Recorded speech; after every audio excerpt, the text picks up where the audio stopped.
صالح نهضة بركان حسم التأهل إلى النهائي؟ شوف إبراهيم، قبل ما نجاوبك على السؤال هذا، كرة القدم الحديثة واش تقول اليوم؟ ما كاش لابروكسيماتيف، يا با اليوم كلش مدروس. اليوم من ناحية تاكتيك سو لو بلون تاكتيك، تكنيك سو لو بلون اورغانيزاسيونيل، كلش. اليوم نقدروا نقولوا باللي الفوتبول كان سي اون سيونس كي ني با اكزاكت. اليوم كاين حوايج وين الفوتبول الي اكزاكت، لورغانيزاسيون لا بريباراسيون، هذو كاع سي الفوتبول الي اكزاكت.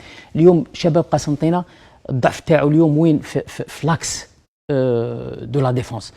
وفي الكره الحديثه الا ما كانتش عندك اون ريغور ديفونسيف، الا ما كانش عندك نقولوا دفاع قوي، ما تقدرش، مستحيل باش تكون فريق قوي، مستحيل. هذه الريغور ديفونسيف اي تري امبورطون دون ان غران كلوب. ميم في اكبر الفرق في العالم، اللي ما عندوش فريق، اللي ما عندوش دفاع متين، ما عندوش فريق.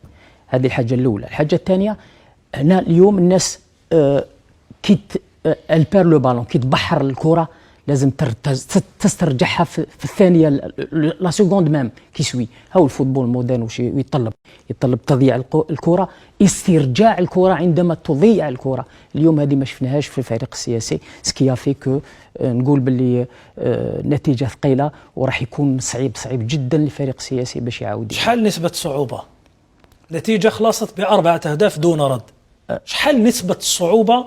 وحنا نعرفوا انه في كرة القدم ما كاش مستحيل، بصح على حساب المردود تاع الفريقين اليوم نقول باللي سا دوفيان دو دومين دو لامبوسيبل. كواكو ريان نيت امبوسيبل دون لا في، بصح من ناحيه سي اون في دي زاناليز سور لو ديرولمون على المجريات المقابله تاع اليوم، نظن باللي راح يكون صعيب جدا باش الفريق السياسي. لان ابراهيم